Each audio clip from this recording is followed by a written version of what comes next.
Bingung memilih antara smartphone atau tablet? Bagaimana kalau kita gabungkan keduanya? Hey, Anda bersama saya Karuna di sini dan ini adalah review dari Asus Padfone Mini.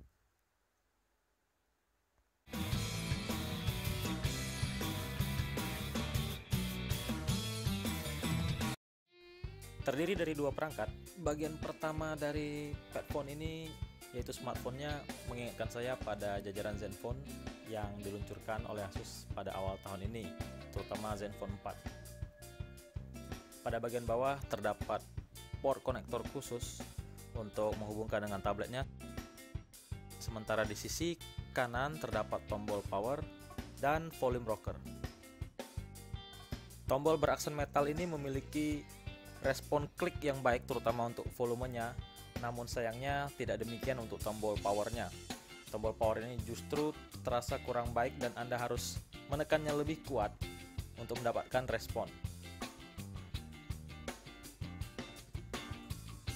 Dan pada Padfone ini Anda masih mendapatkan tombol sentuh kapasitif yang hadir sayangnya tanpa backlit dan juga aksen metal yang khas pada bagian dagunya.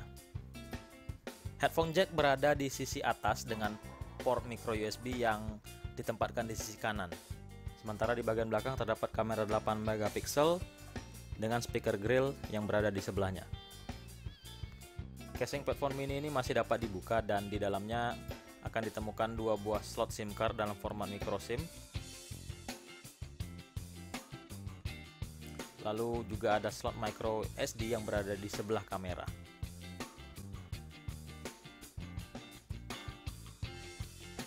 Dan untuk melengkapi, terdapat lampu notifikasi di bagian depan di sebelah earpiece. Salah satu keuntungan smartphone berlayar 4 inci adalah dimensinya yang ramah di tangan, sehingga Anda dapat dengan leluasa mengoperasikan dan bermanuver dengan smartphone tersebut hanya dengan satu tangan saja. Ngomong soal layar, layar berjenis IPS ini punya lapisan kaca yang terlalu reflektif, ditambah lagi dengan tidak adanya sensor cahaya otomatis, sehingga penggunaan di luar ruangan cukup menyulitkan.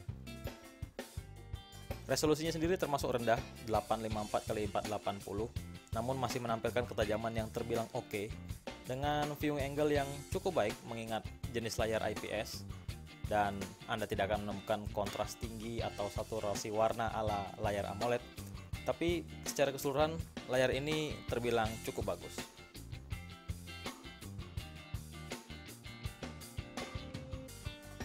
Beralih ke bagian tabletnya atau di sini disebut dengan Padfone Station. Tablet ini memiliki layar 7 inci di mana bagian belakang bisa terlihat area untuk memasukkan smartphone atau Padfone. Slot ini dirancang dengan baik sehingga ketika berada di dalam, smartphone tersebut akan terkunci dengan aman. Semua tombol berada di sisi kanan serta port micro USB. Yang sayangnya menurut saya posisinya kurang baik, karena saya sempat merasa terganggu ketika menggunakan tablet ini sambil mengisi ulang baterai. Dan mirip seperti smartphone-nya, layar tablet ini juga menyulitkan Anda untuk menggunakan di luar ruangan. Tapi resolusinya lebih tinggi membuat tampilan di tablet ini terasa lebih baik dibandingkan smartphone-nya.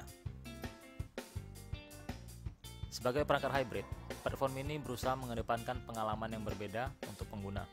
Hal ini terutama dari sisi software yang memungkinkan Anda berpindah secara otomatis antara interface tablet ataupun smartphone secara langsung. Dan tentu saja, tidak semua aplikasi memungkinkan penggunaan fitur unik ini. Masih dengan Zen UI dan Android KitKat, pengalaman menggunakan Padfone mirip dengan Zenfone. Bedanya, terdapat fitur khusus Padfone seperti Dynamic Display yang mengatur fungsi penyesuaian tampilan otomatis antara tablet dan smartphone. Kemudian ada juga pengaturan bagaimana urusan baterai dan isi ulang antara smartphone dan tablet. Padfone Mini ditenagai Intel Atom Z2560 dan kecepatan 1,6 GHz. Benchmark AnTuTu sendiri menghasilkan nilai 23375 dalam mode smartphone dan 22203 dalam mode tablet. Perbedaan ini disebabkan GPU-nya yang harus menangani resolusi yang lebih tinggi pada tablet. Sementara pada uji realnya, kinerja Padfone Mini terutama untuk gaming cukup memuaskan. Beberapa game jalan dengan lancar, baik itu di tablet ataupun smartphone-nya.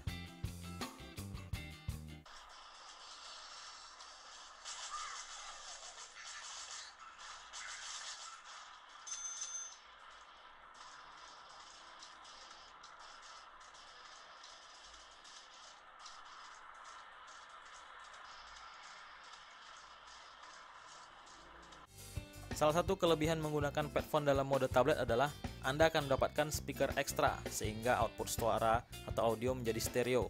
Sementara untuk kualitasnya silakan Anda nilai sendiri.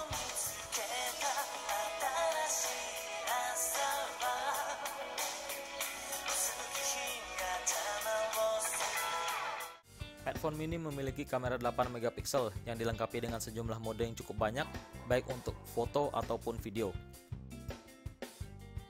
Sementara pengaturannya juga termasuk lengkap, sehingga Anda bisa mengatur banyak aspek sesuai keinginan. Terdapat juga beberapa efek foto yang bisa langsung Anda gunakan. Secara umum hasilnya termasuk baik, terutama untuk kondisi luar ruangan. Bisa Anda lihat dari 100% crop, di mana detail dari bunga tertangkap dengan baik. Kemudian ini adalah hasil kondisi dalam ruangan, lalu kondisi malam hari, dan Anda juga bisa memotret dengan mode HDR yang menurut saya harus pas kondisinya untuk mendapatkan hasil maksimal seperti foto ini. Sementara kamera depan dengan 2 megapiksel menghasilkan foto yang cukup saja untuk kualitasnya. Satu catatan mengenai kamera, Anda hanya bisa menggunakan pada smartphone dan tidak pada tablet. Ini karena kamera depan tersebut tidak terdapat di tabletnya. Baterai 1200 mAh yang ada pada smartphone-nya termasuk kecil, karena secara umum saya hanya mendapatkan sekitar kurang lebih 15 jam. Itu pun dengan screen on time yang kurang dari 2 jam. Dan benar, Anda akan mendapatkan kapasitas baterai ekstra ketika menggunakan tabletnya. Tapi sayangnya, saya mengalami kesulitan untuk mendapatkan gambaran daya tahan baterai ketika digunakan bersama tablet. Dan lebih menyulitkan lagi, ternyata bahwa untuk mengetahui kapasitas baterai ekstra pada tablet ini hanya dengan menggunakan widget khusus. Widget ini bisa menampilkan kapasitas baterai masing-masing device, baik itu smartphone dan stationnya. Secara umum Padfone Mini ini adalah device yang menarik karena daripada Anda menggunakan dua device independen yang berbeda, Anda dapat memiliki dua device tetapi ibaratnya smartphone yang kemudian disulap menjadi tablet namun dengan otak atau isi smartphone, sehingga aplikasi, data, atau apapun yang berada di smartphone Anda utuh dan bisa ditampilkan dengan layar yang lebih besar. Anda bisa mempertimbangkan Padfone Mini ini, dan ya, karena namanya mini, tentu saja ia lebih kecil dari jajaran Padfone lainnya yang rata-rata memiliki dimensi untuk tabletnya 10 inch. Inilah keseluruhan review dari Asus Padfone Mini. Jika Anda suka, berikan like di bawah, subscribe jika belum, dan sekali lagi ini Karuna. Sampai ketemu lagi di video berikutnya. Ciao.